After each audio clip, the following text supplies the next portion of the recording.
আমার খুব ব্যথা লাগছে। প্লিজ আস্তে করো, এইভাবে কেন করছো? আমি তো তোমার স্ত্রী, আমি তো পালিয়ে যাচ্ছি না। চুপ করেন তো। আর ওয়েট, আপনার না বেবি আছে, তাহলে ভার্জিন হলেন কিভাবে? তোমার কাজ করো, তোমার জানতে হবে না, শুধু আস্তে করো। প্রথম প্রথম বুঝতেই তো পারছেন অনেক ব্যথা করছে, দয়া করে আস্তে করেন। আমার সব কিছু মাথার উপর দিয়ে যাচ্ছে। একটা বাচ্চা মেয়ে আছে, আর সেই মেয়ে কিভাবে ভার্জিন হতে পারে? আবার বলে এইবার নাকি তার প্রথম। তোমাকে এত কিছু ভাবতে বলছি, তোমার চাহিদা তুমি মিটিয়ে নাও। হ্যাঁ তাই তো, আমারও তো ভেবে লাভ আছে নাকি? মাহিন কথাটা বলে মায়ের গলায় কিস করতে লাগলো।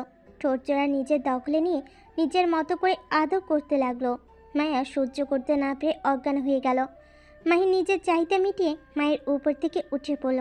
ওয়াশরুমে গিয়ে গোসল করে নিল। ওয়াশরুম থেকে বের হয়ে এসে দেখে মায়া অজ্ঞান হয়ে পড়ে আছে। মাহিন কাছে গিয়ে মুখে পানি চিটা দিতে লাগলো। মায়া জ্ঞান ফেলে মাহিন বলল, এত দুর্বল কেন আপনি?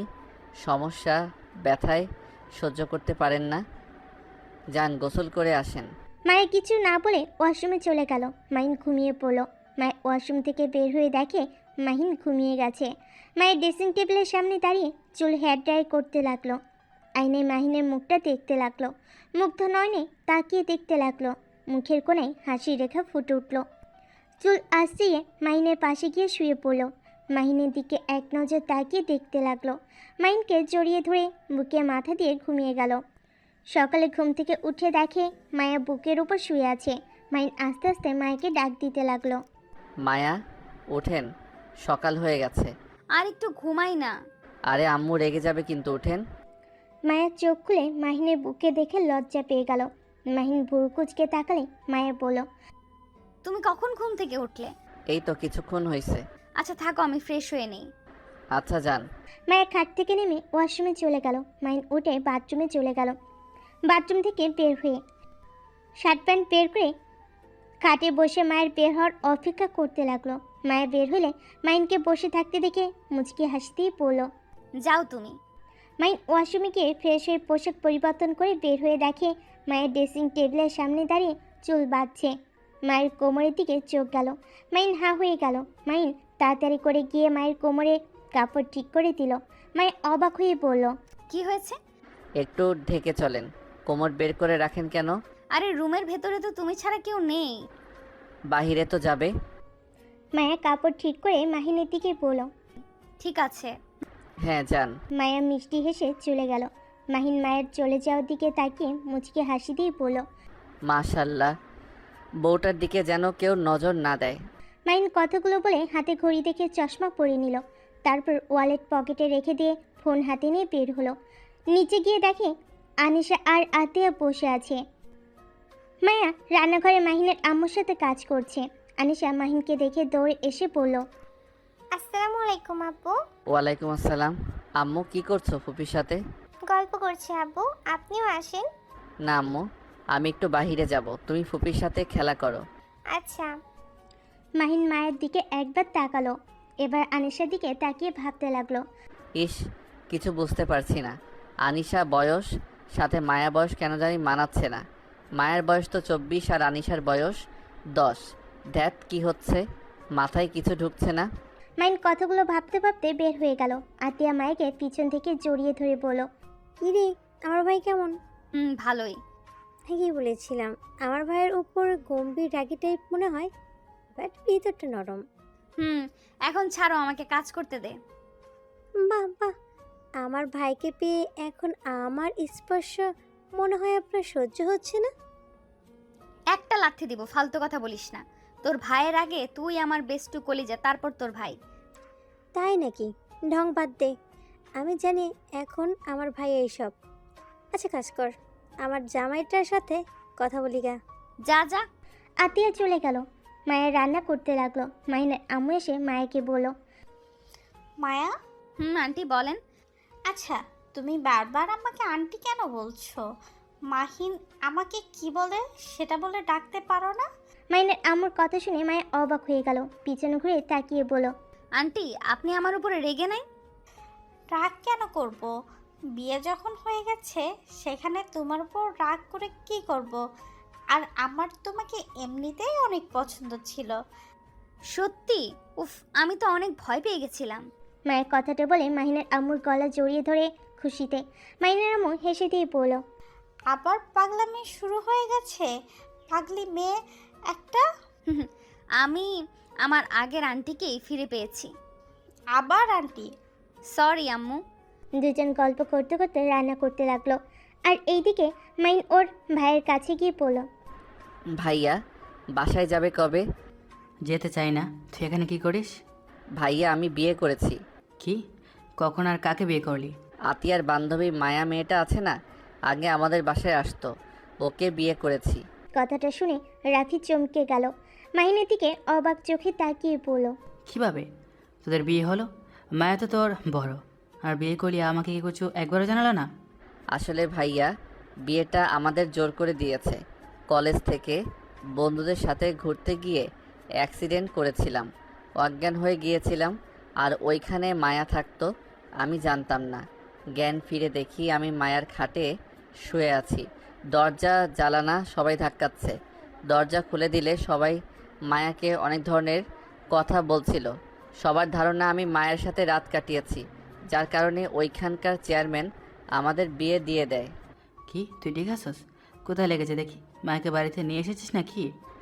আরে ভাইয়া শান্ত হও, মাথায় লেগেছিল আর হাতে পায়ে একটু ছড়ে গেছিল, তাছাড়া আমি ঠিক আছি।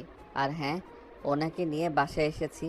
8 দিন আমি ওইখানে ছিলাম, কি করব বুঝতে পারছিলাম না, পরে সাহস করে বাসায় নিয়ে এসেছি। খুব ভালো করছিস। মেয়েটাকে কখনই কষ্ট দিস না। আর বিয়ে যখন হয়ে যায় তখন ওর পাশে সারা জীবন থাকিস। মেয়েটা অনেক ভালো, ওর মতো মেয়ে আমি এই দুনিয়াতে একটাও দেখি নাই। রাফির কথা শুনে মাহিন পুরো কুচকে তাকালে।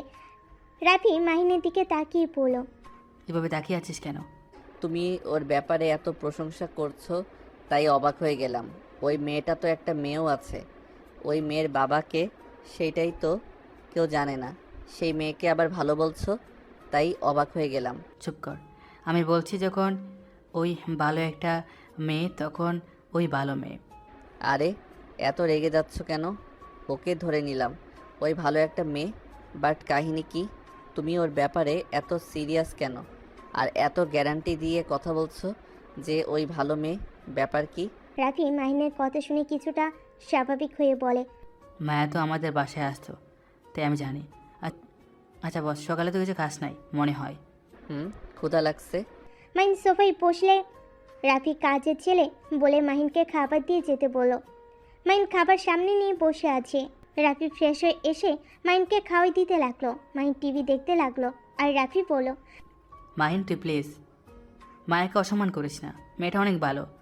মেয়েটাকে দয়া করে কষ্ট দিস না, এমনিতে অনেক কষ্ট পেয়েছে, তুমি অন্তত ওকে কষ্ট দিস না। ব্যাপার কি ভাইয়া, তুমি এত ওকে নিয়ে ভাবছো কেন? কই, আমি শুধু বলছি ওকে অনেক ভালো মেয়ে। শুনছি তো, আর এক কথা বারবার বলো না। আর ভাইয়া তুমি চলো না বাসায়, এখানে একা থাকতে কেমন লাগে তোমার? একটা কাজ করলে পারো, বিয়ে করে ভাবিকে নিয়ে এসে থেকো, তাও অফিস থেকে ফিরে বউয়ের সাথে গল্প করতে পারবে, ভালো সময় কাটাতে পারবে। আমি কোনোদিন বিয়ে করব না। কেন করবে না?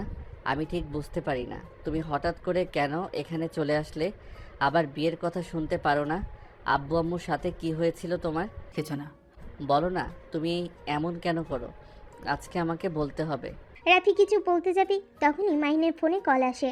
মাহিন পকেট থেকে ফোন বের করে কল রিসিভ করে বলল, আসসালামু আলাইকুম আব্বু। ওয়ালাইকুম আসসালাম। ভাইয়া তুমি বাসায় আসো, মায়া বাড়ি থেকে মানুষ এসেছে। ওনারা তো মায়াকে পছন্দ করে না, তাহলে আবার আমাদের বাসায় এসেছে কেন? তোমাকে আসতে বলছি, আসো। আচ্ছা মাহিন কল কেটে দিল। পানি খেয়ে বলল, ভাইয়া, আমাকে বাসায় যেতে হবে, মায়ার ফ্যামিলি থেকে মানুষ এসেছে। আজব তো, মেয়ে কোথায় থাকে তার কোনো খোঁজ আগে রাখে নাই, আর এখন আবার এসেছে, যে কি করবে কে জানে। মাহিন বেয়াদবের মতো কথা বলবি না, দেখ গিয়ে কি বলে ওনারা। সরি। আচ্ছা ভাইয়া থাকো, আমি তাহলে গেলাম। মাহিন বাসা থেকে বের হয়ে বাইক নিয়ে সোজা বাসে চলে গেল। বাসের সদর দরজার কলিং বেল বাজালে আত্মীয় দরজা খুলে দেয়। ভিতরে ঢুকে বলল, আসসালামু আলাইকুম, কেমন আছেন আপনারা?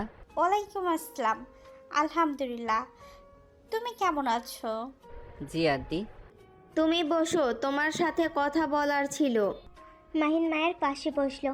মায়ের দিকে তাকিয়ে আবার মায়ের আম্মুর দিকে তাকিয়ে বলল, মাহিন, তুমি তো মায়ার ব্যাপারে সব জানো, তাই না? জি, আপুর থেকে শুনেছিলাম। আচ্ছা, তা তুমি কি ওর সাথে সম্পর্ক রাখতে চাও নাকি ওকে ডিভোর্স দিতে চাও?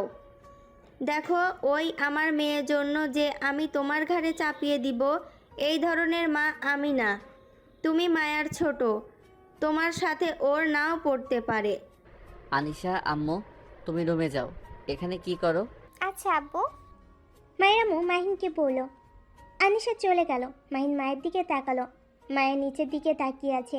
মাহিন ওর আম্মুর দিকে আর একবার আতিয়ার দিকে তাকালো, তারপর বলল, আন্টি, ওনার সাথে আমার বিয়ে যেভাবে হোক, বিয়েটা তো হয়ে গেছে। আমি ওনার সাথে থেকেছি, সেখানে আমি ওনাকে নিজের স্ত্রী হিসেবে মেনে নিয়েছি।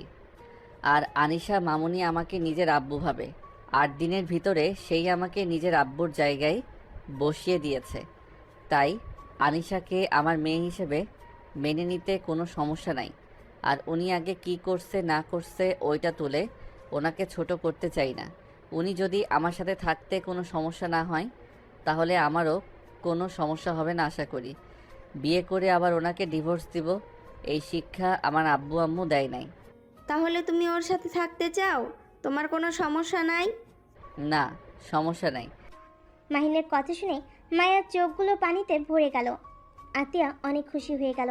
মায়ের আম্মু মায়ের দিকে তাকিয়ে বলল, অতীতে যা করার করছোস, আর যেন কখনোই শুনি না মাহিনের সাথে কোনো ঝামেলা করছো। ওর সাথে ভালোভাবে থাকিস, মান সম্মান তো ডুবিয়ে দিছোস। আর আমাদের সম্মান নষ্ট করিস না, অন্তত এই ছেলেটার কথা ভেবে ভালোভাবে থাকিস। মায়ের ওর আম্মুর কথা শুনে মাথা নিচের দিকে করে রাখলো। মায়ের আম্মু মাহিনের দিকে তাকিয়ে বলল, মাহিন, তুমি তো তাহলে আমার মেয়ের জামাই হয়ে গেছো। তোমাদের ডিমান্ড কি বলে দিও, আমরা দিয়ে দিব। আপা, আমার ছেলে মেয়েদের জন্য দোয়া করবেন। আমার যা আছে এতেই আলহামদুলিল্লাহ। আমার স্বামী যৌতুক নিয়ে বিয়ে করে নাই, আর আমার ছেলেও যৌতুক নিয়ে বিয়ে করবে না। যৌতুক হিসাবে কেন বলছেন? আমাদের মেয়ের জামাই আমরা খুশি মনে দিতে চাই। আন্টি, আমাকে কিছু দিতে হবে না। আমার জন্য খুশি মনে দোয়া করেন, এতেই হবে। বাট যদি আমাকে কোনো গিফট দিতে চান, তাহলে একটা কাজ করতে পারেন। আপনার মেয়েকে আর আনিশাকে মেনে নেন। কারণ নিজের ফ্যামিলি ছাড়া থাকতে যে কতটা কষ্ট হয় সেইটা আমি জানি। ছোটবেলা থেকে তো নানুবাড়ি থাকছি, তাই জানি কতটা কষ্ট হয়। আপনারা ওনার উপরে আর রেগে না থেকে মেনে নেন। মাইনের কথা মায়া যত শুনছে যেন ততই মুগ্ধ হয়ে যাচ্ছে। আতের দিকে তাকালে আতেয়া মুচকি হাসি দিল। মায়ের খুশিতে চোখের পানি চলে আসে। মায়ের চোখের পানি মুছে মায়ের আম্মুর মায়াকে কাছে ডাকলে মায়া মাহিনের কাছ থেকে উঠে দৌড়ে ওর আম্মুকে জড়িয়ে ধরে কান্না করতে লাগলো। মায়ের আম্মু চোখের পানি পড়তে লাগলো। যত রাগ করে থাক, নিজের সন্তানকে দূরে কখনো মায়ে রাখতে চায় না। মায়ের আম্মু বলল, ভাগ্য করে স্বামী পেয়েছিস, কখনোই ওকে কষ্ট দিস না। আর আপা, আপনি সত্যি অনেক ভাগ্যবতী। আপনার 3টা সন্তান ভাগ্য করে পেয়েছিলেন। মাইনের আম্মু হেসে বলল, সবই আল্লাহর দয়া। উনি আমাকে আমার মনের মতো সন্তান দিয়েছে। আচ্ছা আম্মু, ওনাদের খেতে দাও, আমি একটু আসছি। মাহিন কথাটা বলে সিঁড়ি বেয়ে রুমে চলে গেল। আনিশা মাহিনের রুমে শুয়ে আছে। মাহিন আনিশার পাশে বসে বলল, কি, আমার আম্মুটা কি ভাবছে এত? আব্বু, আপনি কি আমাকে সত্যি ভালোবাসেন? আব্বু, আপনি আমাকে আম্মুর থেকে দূরে সরিয়ে দিবেন না তো? আব্বু, আমি আম্মুকে ছাড়া থাকতে পারবো না। আমার এই দুনিয়াতে আম্মু ছাড়া কেউ নেই। আনিশা কথাগুলো বলে কান্না করতে লাগলো। মাহিন আনিশাকে নিজের কাছে টেনে নিয়ে এসেছে, কোলে বসিয়ে দিয়ে গালে চুমু দিয়ে বলল, আরে আম্মুটা কান্না করছো কেন? তুমি তোমার আম্মুর কাছে থাকবে, তোমাকে কোথাও যেতে দিব না। আমরা 3 জন সবসময় একসাথে থাকবো। সত্যি আমাকে কখনোই দূরে সরিয়ে দিবেন না? না, কখনোই দূরে সরিয়ে দিব না। ও তোমার জন্য চকলেট নিয়ে এসেছি। মাহিন আনিশাকে খাটের উপরে বসিয়ে দিয়ে চকলেট পকেট থেকে বের করে আনিশাকে দিল। আনিশা খুশি হয়ে মাহিনকে জড়িয়ে ধরল। মাহিন আনিশার কপালে চুমু দিল। তারপর দুজন বসে চকলেট খেতে লাগলো আর গল্প করতে লাগলো শুয়ে থেকে। মায়ের রুমে এসে দুজনকে গল্প করতে দেখে বলল, বাবা মেয়ে আমাকে রেখে চকলেট খাচ্ছ? যাও তোমাদের সাথে আরি। আম্মু রাগ করো না, এই নাও আমারটা খাও। তুমি খাও, এই নিন আমারটা খান। আমি কি জানতাম আপনিও চকলেট খান? তাহলে আপনার জন্য নিয়ে আসতাম। ওয়েট, আপুর ঘরে চকলেট থাকতে পারে। আরে যেতে হবে না, আমি মজা করছি। আচ্ছা শোনো, দুজন চলো খাবার খাবে। আনিশা এখনো খাবার খাই নাই। অল্প নুডলস খাইছে আতিয়ার সাথে। ও আচ্ছা, আনিশা তুমি যাও, খেয়ে আসো। তুমি খাবে না? না, ভাইয়ার বাসায় গেছিলাম, ভাইয়া খাওয়াই দিয়েছে। মাহিনের মুখ থেকে ভাইয়ের ডাক শুনে মায়া কিছুক্ষণ চুপ থেকে আনিশাকে নিয়ে চলে গেল। মাহিন ল্যাপটপ বের করে ইউটিউবে ভিডিও দেখতে লাগলো আর ভাবতে লাগলো। উফ, কেমন একটা রহস্য মনে হচ্ছে। মায়ার সাথে ভাইয়া কোনো সম্পর্ক ছিল নাকি? ধ্যাত, কী ভাবি এসব। ধুর, মাথাটা খারাপ হয়ে যাবে। মাইন খাট থেকে নেমে বারান্দায় গিয়ে দাঁড়িয়ে বাইরের দিকে তাকিয়ে থাকলো। রাকিবের কল আসলে মাইন রিসিভ করে পড়ল। আসসালামু আলাইকুম। মাইনের কণ্ঠ পেয়ে রাকিব বলে উঠল, ওয়ালাইকুম আসসালাম। দোস্ত, বউ পেয়ে কি আমাদের ভুলে গেলি নাকি? হোস্টেলে আসবি কবে? গতকাল বাসর রাত করলাম, এখন বউ নিয়ে হানিমুনে যাব, তারপর পড়াশোনা। মাহিনের কথা শুনে রাকিব হাসতে লাগলো। হাসতে হাসতে বলল, তাহলে মেনে নিয়েছিস, ভালোই করছস। তোর যে বউ, ওই রকম বউ পাইলে পড়াশোনা বাদ দিয়ে বউ নিয়ে থাকতাম। তোর কপালটাই ভালো, এত তাড়াতাড়ি বিয়ে করতে পারলি। আর যাই বল, মানুষ তো বিবাহিত মেয়েদের বিয়ে করে, সেখানে তোর বউকে দেখলে বোঝাই যায় না ওনার যে এত বড় একটা মেয়ে আছে। আর কি করার, বিয়ে হয়ে গেছে, এখন অতীত টেনে নিয়ে এসে লাভ আছে? আর আম্মুকে তো একবারও রাগ করতে দেখলাম না। আচ্ছা, একটা কথা বলো তো, কি? বাচ্চা হওয়ার পর কি মেয়েদের ভার্জিন থাকার সম্ভাবনা আছে কি? হঠাৎ এই কথা, কাহিনী কি? খুলে বলতো। আচ্ছা কিছু না, ফোন রাখো, পরে কথা বলবো। মাইন ফোনটা কেটে দিয়ে মাথায় থাপ্পড় দিয়ে পড়ল। ধুর মাহিন, পাগল হয়ে যাচ্ছিস নাকি? মাহিন বারান্দা থেকে বের হয়ে খাটে শুয়ে পড়ল। সাথে সাথে মায়া আনিশা এসে বলল, মাহিন, তুমি কোন কোন শার্ট প্যান্ট নিবে আমাকে বলো, আমি গুছিয়ে দেই। আমি আবার কোথায় যাচ্ছি যে আপনি আমার ড্রেস গুছিয়ে দিবেন? আব্বু, নানু আমাদের নিয়ে যাবে, তাই আমাদের রেডি হতে বলছে।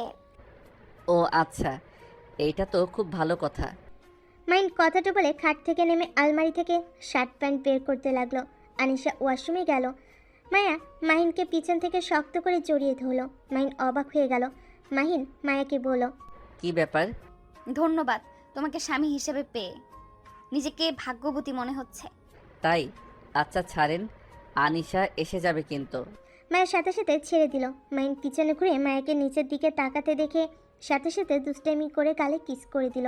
মায়া হা হয়ে গেল। মাইনের দিকে তাকালে মাইন মুচকি হাসি দিয়ে আলমারির দিকে ঘুরে মিটি মিটি হাসতে লাগলো। মায়া হাসি দিয়ে জড়িয়ে ধরল। মাইন সামনের দিকে ঘুরে মায়ের কোমর ধরে উপরে তুলে খাটের কাছে নিয়ে বসিয়ে দিয়ে শার্ট প্যান্ট দিয়ে পরল। নিন, ভাঁজ করে দেন। আচ্ছা তুমি রেডি হও। আমি রেডি পরে হব, আপনি আর আনিশা আগে রেডি হয়ে নিন। মেয়েদের রেডি হতে হতে 10 ঘন্টা লেগে যাবে। মোটেও না, 3 ঘন্টাই যথেষ্ট। ও আচ্ছা, কম ঘন্টা, আপনারা রেডি হন, আমি 2 ঘুম দিয়ে উঠি। মাইন কথাটা বলে মায়ের কোমরে হাত দিয়ে রাগি লুক নিয়ে তাকালো। মাইন ফিক করে হেসে দিয়ে বলল, সরি। মায়া কিছু বলতে যাবে, সাথে সাথে আনিশা বের হলো। মায়া আর মাহিন নিজেদের কাজ করতে লাগলো। আনিশা ড্রেসিং টেবিলের সামনে বসে রেডি হতে লাগলো। মাহিন আর মায়া পোশাক লাগেজে গুছিয়ে নিল। মায়া ওয়াশরুমে গিয়ে শাড়ি পরে এসেছে, স্কার্ট পরতে লাগলো। মাহিন ওয়াশরুমে গিয়ে ফ্রেশ হয়ে পাঞ্জাবি পায়জামা পরে বাইরে এসে দেখে মায়া আনিশা রেডি হয়ে গেছে। মাহিন ওদের দিকে তাকিয়ে বলল, মাশাল্লাহ, আপনাদের দুইজনকে স্কার্পে অনেক সুন্দর লাগছে। এত তাড়াতাড়ি রেডি হওয়া শেষ? বাহ। জি, আমাদের দেরি হয় না, বুঝলে এবার? হ্যাঁ বুঝলাম, বেঁচে গেছি আমি। কথাটা বলে তিনজন হেসে ফেল। তারপর তিনজন নিচে নেমে গেল। নিচে গিয়ে দেখে আতিয়াও রেডি হয়ে নিয়েছে। 5 জন মাহিনের আম্মু থেকে বিদায় নিয়ে বের হলো। মাহিন মায়া আতিয়া একসাথে বসে আছে। আনিশা মায়ের আম্মুর সাথে বসে গল্প করছে। মাহিন আতিয়ার দিকে তাকিয়ে বলল, আপু। হ্যাঁ ভাইয়া বলো। আচ্ছা ফুপি, আব্বু তো আপনার ছোট, তাহলে আপনি কেন আব্বুকে ভাইয়া বলে ডাকেন? এইটার একটা মজার কাহিনী আছে, শুনবা? হ্যাঁ। তোমার আব্বু যখন ছোট ছিল, তখন 7 বছর, তখন আমরা 3 জন তো একসাথে থাকতাম। আমার বড় ভাই আছে, তাকে আমি বড় ভাইয়া বলেই ডাকতাম, আর তোমার আব্বুকে নাম ধরে রাখতাম। জন্য তোমার আব্বু অনেক রাগ করতো আর কান্না করে বলতো আপু আমাকে ভালোবাসে না, বড় ভাইয়াকে ভাইয়া বলে আর আমাকে নাম ধরে ডেকে এইগুলো বলে প্রচুর কান্না করতো। রাগ করে আমাদের সাথে কথাও বলতো না। তারপর আব্বু আম্মু বলে দেয় ওকে ভাইয়া যেন বলি, সেই থেকে তোমার আব্বুকে ভাইয়া বলেই ডাকি। নাম ধরে ডাকলে তোমার আব্বু রেগে বোম হয়ে যেত। আতিয়ার কথা শুনে মাহিন লজ্জা পেয়ে গেল। মাহিন আনিশা মায়ের আম্মু হেসে ফেল। মাহিন বাইরের দিকে তাকিয়ে এমন ভান করতে লাগলো আতিয়ার কথা কিছু শোনেনি। আনিশা হাসতে হাসতে বলে, আব্বু তো এইটাই বুঝতো না, বড়দের নাম বলে ডাকতে হয় না, ছোটদের ডাকতে হয়। আমার মামুনির মতো বুদ্ধিমান ছিলাম না তো, তাই এমন হয়েছে। আব্বু কত বোকা ছিল। কথাগুলো বলে হাসতে লাগলো। চারজন গল্প করতে করতে মায়েদের বাসায় পৌঁছে যায়। মায়েদের বাসার ভিতরে ঢুকলে মায়াকে দেখে বাসার ঘরের সব মানুষজন মায়ের কাছে এসে জড়িয়ে ধরে। মায়া তাদের জড়িয়ে ধরে ইমোশনাল হয়ে যায়। তাদের সাথে কথা বলা শেষ করে মাহিন আর আনিশার দিকে তাকিয়ে বলল, আনিশা এদিকে আসো, এটা তোমার ছোট নানু ভাই আর নানু। এইটা খালামণি হয়, এটা মামা, আর এই দুইটাও খালামণি হয়। আসসালামু আলাইকুম, কেমন আছেন আপনারা?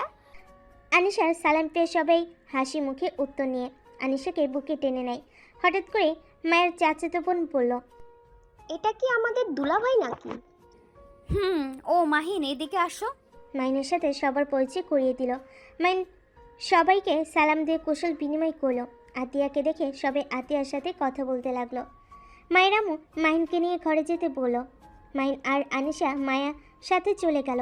আতিয়া তুলির সাথে চলে গেল। তুলি রুমে যেতেই তুলি বলল, আতিয়াপু, তোমার ছোট ভাই এত স্মার্ট সুদর্শন একটা ছেলে, আমাদের আগে তো বলো নাই, তাহলে আগেই আমি পটিয়ে বিয়ে করে নিতাম। ইস, আপুর কি ভাগ্য, এমন